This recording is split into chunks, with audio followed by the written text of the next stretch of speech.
The Shattered Veil. The morning sun had barely risen over the village of Darwin when whispers began to circle the narrow streets. In doorways and market stalls, hushed voices carried one name, Amina. She had once been the pride of her husband's household, a quiet, devoted woman raising 7 children with unyielding patience. Now she was a scandal, a living reminder of betrayal. Her husband, Rashid, had vanished weeks earlier, leaving behind not only debts but dishonor. He had pursued another woman, a merchant's daughter who promised him wealth and comfort, and in doing so he had abandoned Amina and the children. The shame fell not on him, but on her. The villagers, cruel in their judgment, decided punishment was necessary. It happened swiftly. Amina was dragged into the square, her protest swallowed by the crowd's jeers. Hafsa, her eldest at 15, tried to shield her younger siblings, but their wide eyes could not be closed to what unfolded. With a knife as sharp as the villagers' tongues, they cut Amina's long black hair, stripping her of dignity in front of the children she had sworn to protect. The humiliation was meant to mark her as ruined, to ensure she would never raise a head again. The children clung to her skirts, Yusuf biting his lips so hard it bled, Little Nu sobbing until she choked. Amina endured in silence, her eyes fixed on a distant horizon, refusing to give the mob the satisfaction of her tears. When it was over, the crowd dispersed, leaving her in the dust. Her shorn hair fell around her feet like dead petals. Hafsa bent quickly to gather the strands, as though preserving them could preserve the mother she admired. "We will not break, Mama," she whispered fiercely, though her voice trembled. The humiliation had not merely shorn Amina's hair. It had cut away the fragile protection of community. Shops closed their doors when she approached. Neighbors who once shared bread now crossed the street to avoid her. The family's hut became an island of silence. 7 children huddled around their mother as though their closeness could shield them from the world's scorn. Yet hunger is a persistent intruder. Their meager food soon ran out, and Amina found herself forced to knock at doors, pleading for scraps. Some gave pity bread, others slammed shutters in her face. Rashid's betrayal had poisoned her reputation, and in the eyes of many, she was complicit in her downfall. Still, she carried herself with quiet resolve. Each evening she coaxed the little ones to sleep with gentle words, even as her stomach ached with emptiness. Hafsa, too young to be burdened with responsibility yet too old to escape it, began sneaking out to wash clothes for neighbors who would accept her labor. She returned with small coins, pressing them into her mother's hand with pride. The younger children struggled to understand. Miriam asked again and again when father would come back. Samia clung to Amina's sleeve, whispering that she wanted to hide whenever villagers stared. Ibrahim, at 8, tried to act brave, declaring he would one day work to feed them all. Even Bilal, barely walking, sensed the tension, often crying in the quiet hours of the night. The family's survival became a fragile balancing act. Each day tested Amina's strength. Each night demanded she shield the children from despair. But deep within her, beneath the shame and exhaustion, burned a determination not to surrender. Rashid had stolen her security. The villagers had stolen her dignity, but she would not let them steal her children's future. One evening, as the children gathered around a small lamp, Hafsa asked the question that none had dared speak aloud. "Mama, what will become of us?" Her voice was steady, but her eyes searched desperately for reassurance. Amina lifted her chin. Her cropped hair framed her face like a crown of resilience rather than disgrace.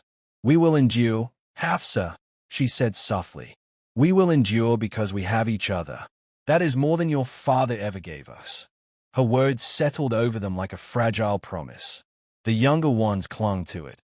Hafsa drew strength from it, and Amina herself repeated it silently in her heart, as if repetition might forge it into truth. Yet outside their hut, the world remained unkind.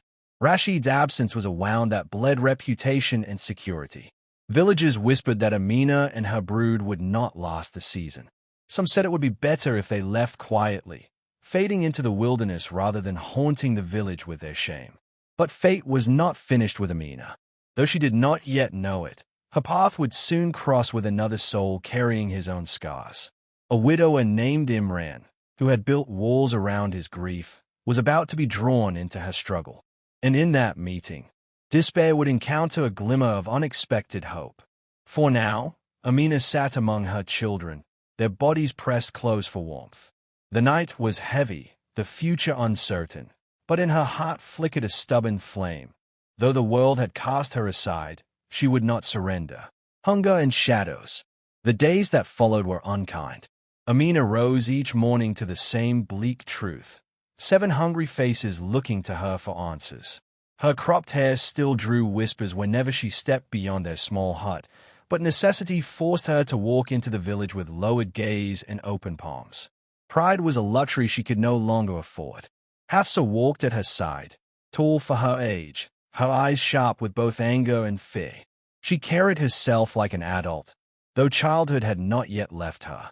Each time a villager sneered, Hafsa's fists clenched, but Amina's gentle hand on her arm reminded her that dignity lay in endurance, not retaliation. Work was scarce. Amina scrubbed floors, mended torn clothes, and carried water for those willing to look past her husband's betrayal. Yet payment was small, often nothing more than a crust of bread or a few copper coins. Hunger crept into their home like a silent thief. The children felt it most. Little Nu wept through the nights, her stomach growling louder than her sobs. Ibrahim, though only 8, tried to distract his younger siblings with stories of bravery, tales he invented on the spot of heroes who never faltered. But even his imagination could not fill empty bellies.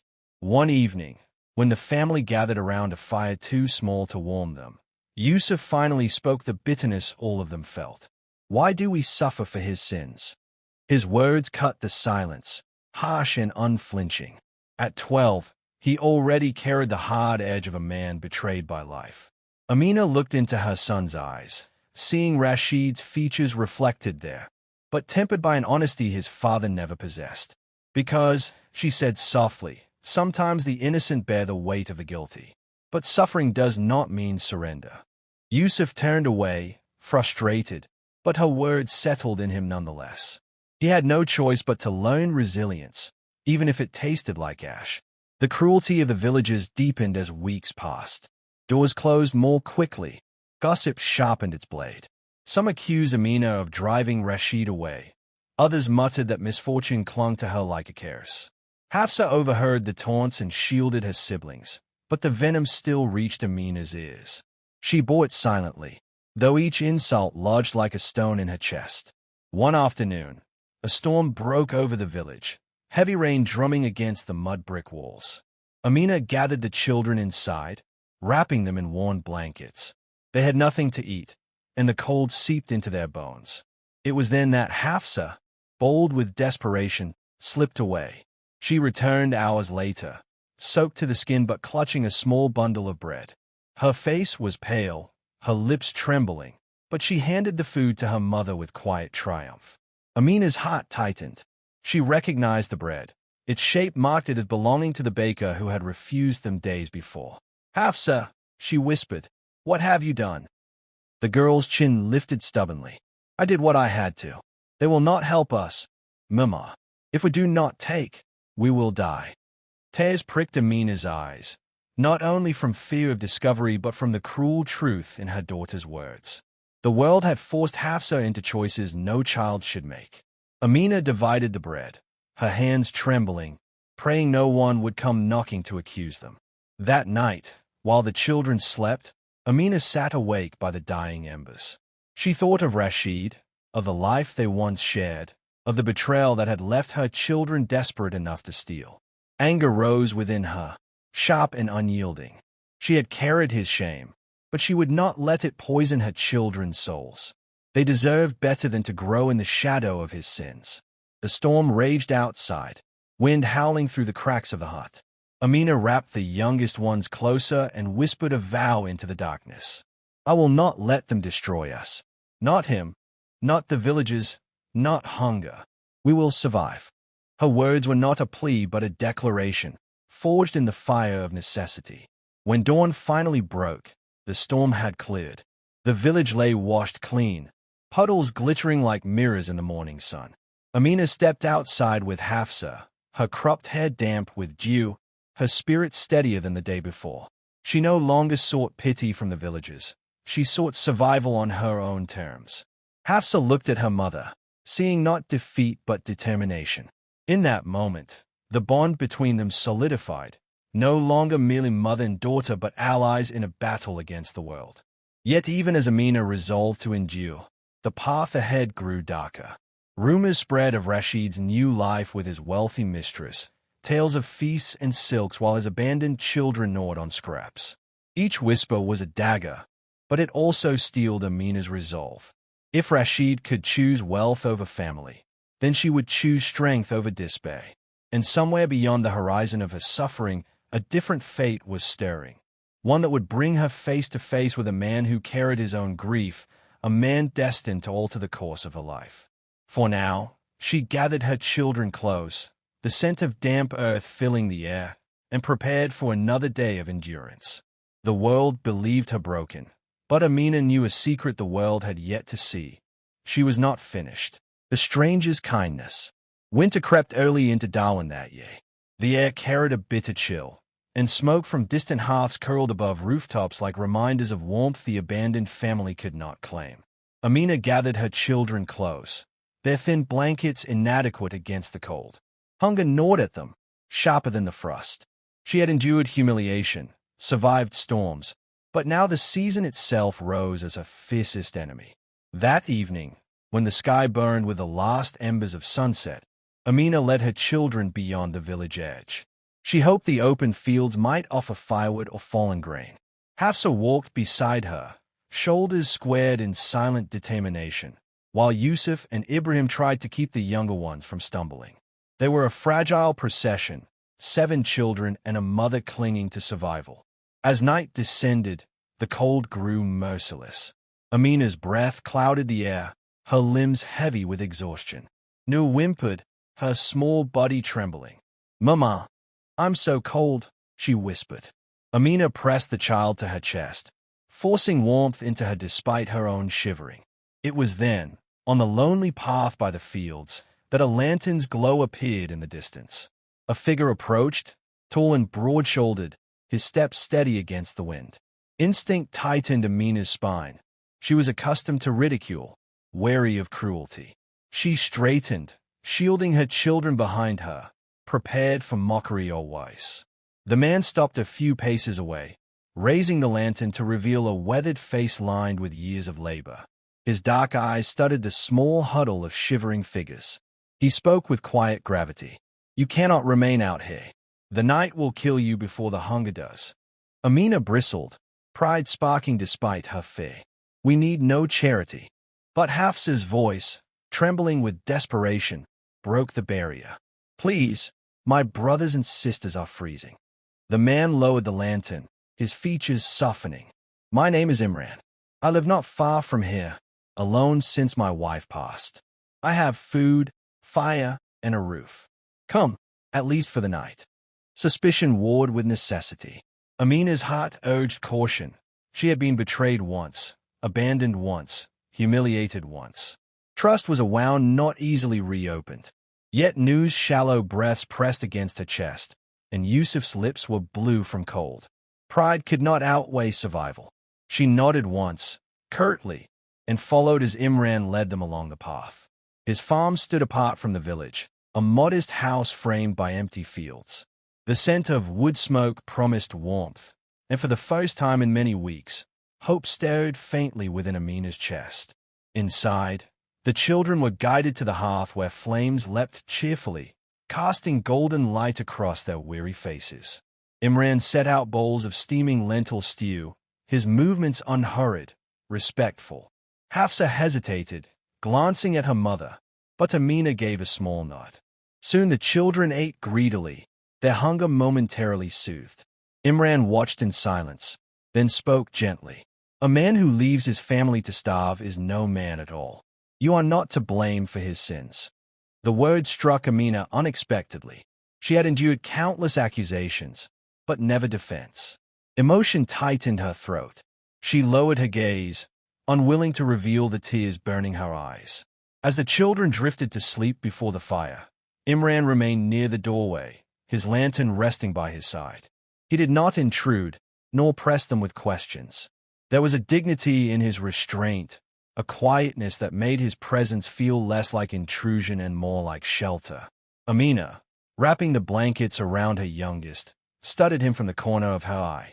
His face bore the marks of solitude, lines etched not only by work but by grief. He carried himself with the weariness of one who had loved deeply and lost profoundly. When their eyes met, it was only for a moment, but it was enough. She saw in him not pity but recognition, two souls scarred differently yet bound by loss. "Thank you," she murmured, almost inaudible. Imran inclined his head, as though the words required no answer. That night, as wind battered the walls, Amina lay awake, her children warm and safe for the first time in weeks. Gratitude warred with unease. She could not yet trust him fully, but she could not deny the truth. Without this man's kindness, they might not have survived the night. For the first time since Rashid's betrayal, she allowed herself to believe that survival might stretch beyond mere endurance. Perhaps fate had not abandoned her entirely. Perhaps the path ahead held more than hunger, shame, and solitude. Still, caution wrapped itself around her heart. Imran was a stranger, and strangers carried unknown burdens. Yet as she listened to her children's peaceful breathing, Amina whispered a silent prayer of thanks for the lantern that had appeared on the darkest road. Morning would bring new trials, new doubts, but tonight she rested in the fragile promise of warmth. And though she could not yet name it, a shift had begun, subtle as dawn, inevitable as the tide. The weight of choices. Morning broke softly over Imran's farm, spilling pale light through the cracks in the shutters. Amina stared awake to the steady crackle of firewood and the scent of fresh bread. For the first time in weeks, the children slept soundly, their faces peaceful against borrowed blankets. A moment of quiet grace, fragile, yet profound, settled over her. Imran was already awake, his movements deliberate as he set out bowls on a wooden table. He did not disturb her, but nodded when she rose. There was no judgment in his gaze, only a calm steadiness that unsettled her more than cruelty ever had. Cruelty she understood. Kindness demanded trust. The children devoured breakfast with eager hands, their laughter echoing faintly through the modest room. Amina watched them, a swell of gratitude rising despite the knot of caution in her chest. She had not heard laughter in their voices since Rashid's departure, and the sound stirred something deep within her, a reminder that despair had not stolen everything. Later, as Hafsa helped sweep the hearth, Imran stepped outside with Amina to tend to the animals. The air was crisp, the field stretching bare into the horizon. He worked with quiet efficiency, guiding her through simple tasks as though she belonged there. Finally, he spoke, his voice steady. "You cannot return to the village. They will not forgive, and they will not forget. Staying there will only grind you down." Amina's jaw tightened. "And what do you suggest? That I become your burden instead?" Imran met her defiance without flinching. "Not a burden. A partner. I know loss, Amina. My wife was taken from me years ago. Since then, I have worked this land alone. But a home is more than four walls. It needs life, voices, laughter." His words unsettled her, not because of their boldness but because of their sincerity. Rashid's promises had been gilded lies. Imran's offer carried no embellishment, only truth carved from loneliness. Still, the wounds of betrayal clung to her. "I cannot give my heart again, not after what he did. My children, they cannot endure another betrayal." Imran's expression softened. "Then do not give me your heart. Give me your trust, and let the rest follow as it must. I ask for no more than honesty and the chance to care for those who deserve better." Her silence stretched between them, heavy with unspoken fears. She wanted to reject him, to retreat behind the wall she had built. But Hafsa's voice called from the doorway, breaking the tension. "Mama, Noah is asking for you." That night, when the children lay bundled together, Hafsa lingered beside her mother. "He is kind, Mama," she whispered. "Different from father. He looks at us as though we matter." Amina brushed a hand over her daughter's hair, the cropped strands of her own still a reminder of humiliation. "Kindness can be a trap, Hafsa. Not every smile hides good intentions. Hafsa's gaze was steady, wiser than her years. But not every smile hides betrayal, either. The words pierced Amina's defenses.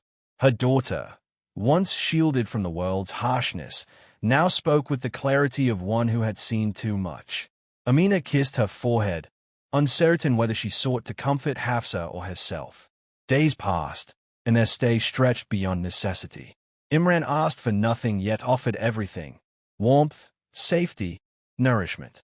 Yusuf, once bitter, softened under Imran's steady hand, learning how to mend tools and tend to animals.